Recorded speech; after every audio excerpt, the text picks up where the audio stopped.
Indigenous Knowledge Systems is IKS. What did our parents do when a child suffers from dysmenorrhea? Each and every month, the child will have menstrual cramps. What they did was very simple. They took the child's underwear. It may be a pair of panties, a tight, a petticoat, anything that the child wears underneath, and put that on a dog. Sanibonani balingani mabhungu namatshitshi, igama lami ngoSpooky N isiZulu. Mhlanje senza umbhalo obuciko obizwa ngokuthiwa Bengithi Lizokuna, obhalwe nguNakanjani Sibiya. Senza inkomba umbuzo omude uphawu lokuhlaziya olubizwa ngokuthiwa ubudlelwano babalingiswa nendikimba. Phambi kokuthi siqalise, let me do the following. Let me acknowledge everyone that is here, old and new subscribers alike. Guys, you are valued, appreciated, and loved. Let me also extend this acknowledgement to our lovely visitors. Guys, please stay here. You will not regret. As you do that, please spread the word, because that may assist the channel kakhulu. Ubudlelwano babalingiswa nendikimba buchaza ukuthi kunabalingiswa abakhulisa indaba. Lokhu kuchaza ukuthi kunabalingiswa ababambe iqhaza ekukhuliseni indikimba, noma nje kunabalingiswa ozenzo zabo ziyamene nendikimba. Indikimba yalombhalo wobuciko uthando. Abalingiswa abalukhulisayo uthando yilaba: uMhlengi, uXolani, uNgidi, uNontobeko, uNkululeko, uNdumiso noSibu. Bukhona ubudlelwano obuqinile phakathi kukaMhlengi kanye nendikimba yothando. uMhlengi uzithanda yena, uzikhetha yena, uncamela ukuthi bufe ubudlelwano bakhe kanye noyise uNgidi, ancamele ukuthi bufe ubudlelwane bakhe kanye nentombi yakhe uNontobeko. Thatha isinqumo sokuya eKapa ayoguqula ubulili bakhe abe ngumuntu wesifazane. Sesiyacabangela ukuthi lokho mhlawumbe kwakumenzela amahloni ngoba wahluleka ukukuchaza, atshele uNontobeko. kuNontobeko wayevele ethi nje kufanele bahlukane, amtshele ukuthi I am sorry, kodwa angamniki isizathu esiphathekayo. Nanoma kunjalo, isinqumo sakhe sasimjabulisa ngaphakathi ngoba ubezophila impilo abekade ayilangazelela, kodwa ngaphandle ubebukeka engumuntu ongaphathekile kahle futhi ongabuthi qothu nje ubuthongo. Ubuso bakhe babungachachambile, kubhalwe ukukhathazeka emehlweni akhe.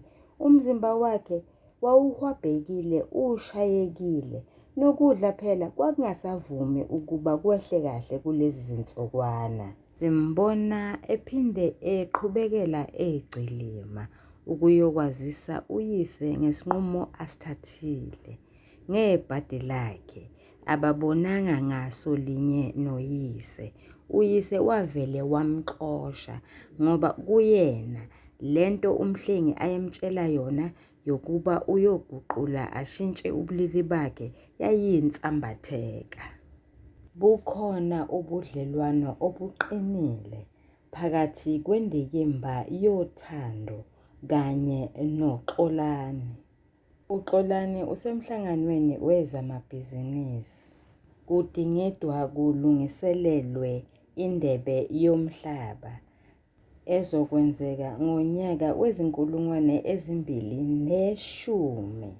Wazama uXolani ukuyigxilisa ingqondo yakhe esikhulumeni, kodwa lutho wehluleka. Amehlo akhe antanta aze ayowela kule ntokazi eyayihleli ngaphesheya. Wase uyokheleka umlilo kanjalo nje.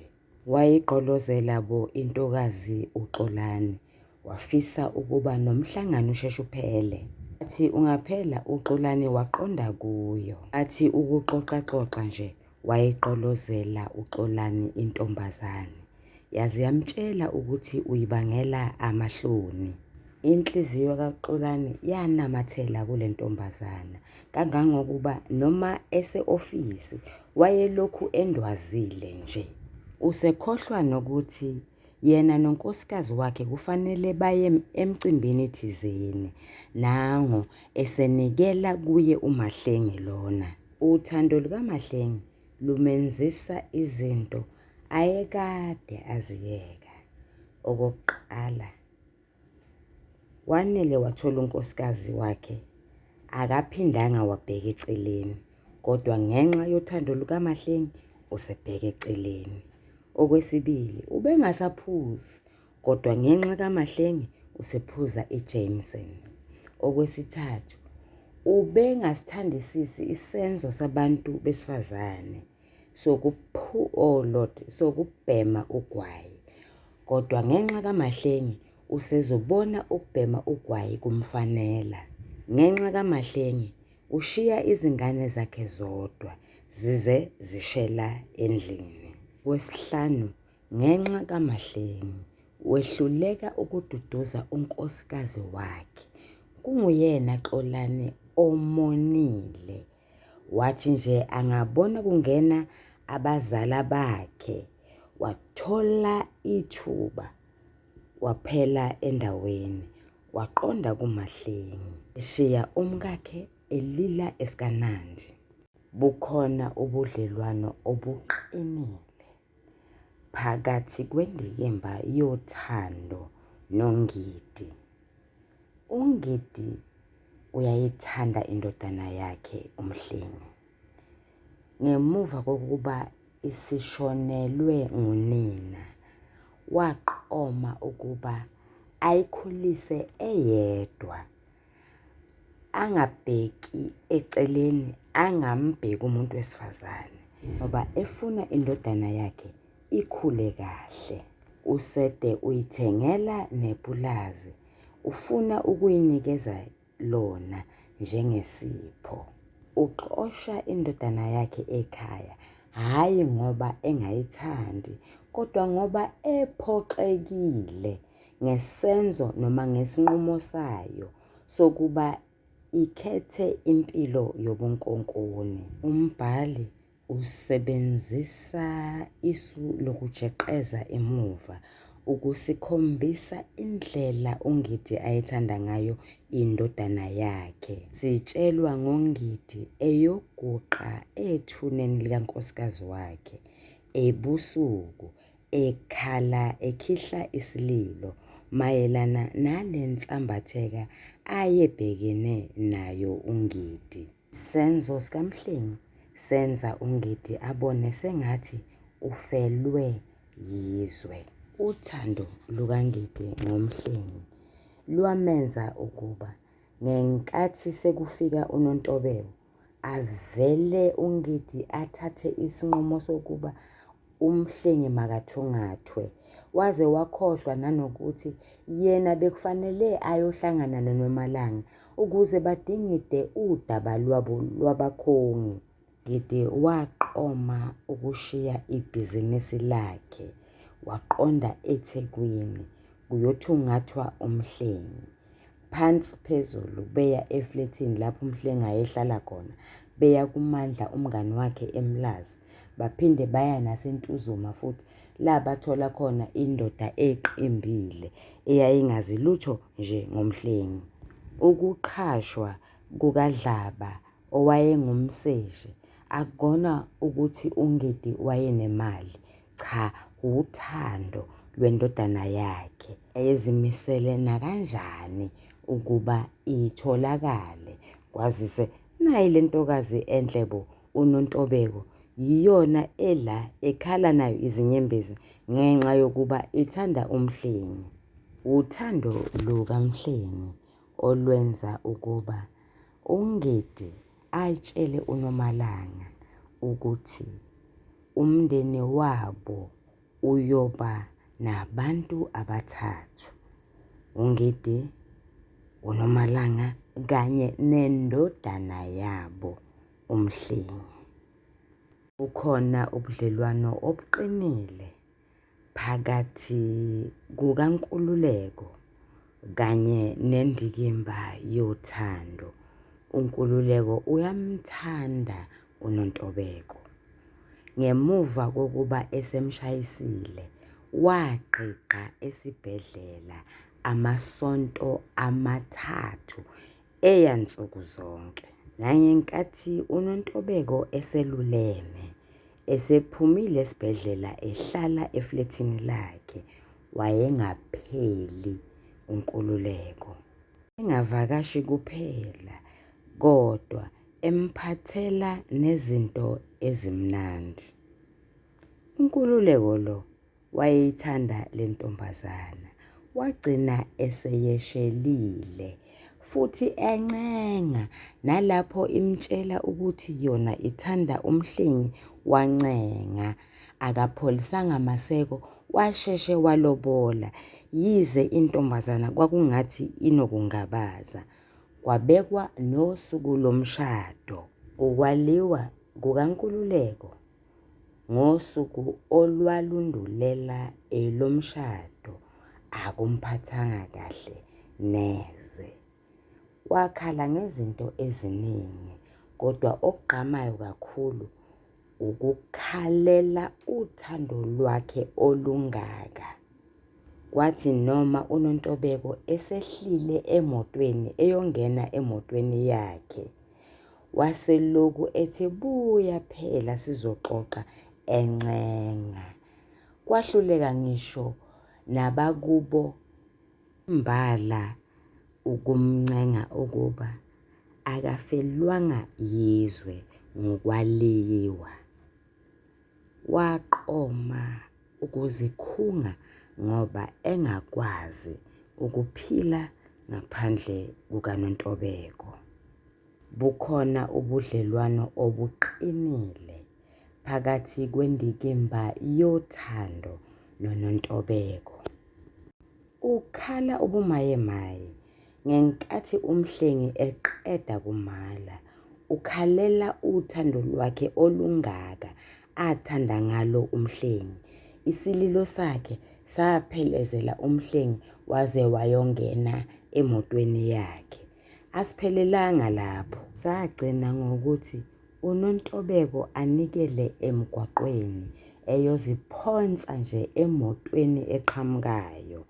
Kwaqhamuka imoto kaNkululeko, waziphonsa phekwayo uNontobeko, walimala.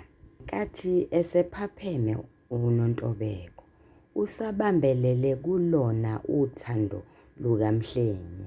Ubona ukuthi ukube wafa ngabe kungcono kunokuba, noma umbhali angaqedelanga, kodwa sicabanga ukuthi kunokuba aphile ngaphandle kukaMhlengi. uNontobeko uyazi ngaphakathi enhlizweni yakhe ukuthi akekho umuntu angakwazi ukumthanda njengoba ethanda uMhlengi. Ingakho nje kuyena kungelula ukuthi avume ngenkathi uNkululeko esemeshela. Nangenkathi esevumile, wayebona uNkululeko ethanda ukwenza yonke into ngomjaho. Useyalobola khona manje, ujaheni Nkosi yami uNkululeko, ngoba phela yena noNtobeko lona usajeqeza emuva, ukhumbula isoka lakhe uMhlengi. Uthando lukaMhlengi yilona olwenza ukuba uNontobeko ancamele ukuba umshado ungabi khona. Washiya ekhaya kuhlatshiwe kuphithizela, waqonda eGcilima eyothungatha umhlengi. Uthando lukaMhlengi olwenza ukuba ehle enyuka phansi phezulu kanye noNgidi kuthungathwa yena belu umhlengi. Ekugcineni uNontobeko uyalukhalela uthando lwakhe abethanda ngalo umhlengi. uNdumiso uyamthanda uMahlengi kakhulu. Uyabona sengathi le ntombazana izomphunyuka. Uzwa ushaywa uvalo lwezinhlonze. Uvalo lumshaya ngoba uyayithanda le ntombazana. Izinhlonze ziba khona ngoba uyathukuthela sengathi kukhona lo mbhemu onyonyobela intombi yakhe ayithanda kakhulu. Uyafunga uyagomela ukuthi uzoyibulala nya inja uma ingake imephuce intombi yakhe. Yena akafani noSbu onezintombi eziningi. Unentombi eyodwa okwejuba. Ngendlela athanda ngayo uMahlengi, uSbu uze abone ngathi uNdumiso udlisiwe. Ukuxoxelwa kwakhe ngoNgidi ogcina imali endlini angayisi ebhange enza uNdumiso abone ukuba kuyofanele ahambe aye eGcilima ayobamba uNgidi inkunzi ukuze athole imali yokulobola uMahlengi. Uthando lukaMahlengi lwenza ukuba uNdumiso alale unyendle elalela uXolani. Wamjamela, wamvimba, wamthela ngemvula yezibhakela. Waqhulula enkulu inhlamba lena, ajikisa uXolani ngesankanhlu. Uthando olwenza ukuba uNgidi abanjwe inkunzi, uNyambose abulawe. Uthando olwenza ukuba uNdumiso agqunyekwe ejele. Umbhali uphumelele ukusethulela ubudlelwano phakathi kwendikimba yothando okuwulangazelo oluvuthayo enhliziyweni yomuntu mayelana nomunye umuntu.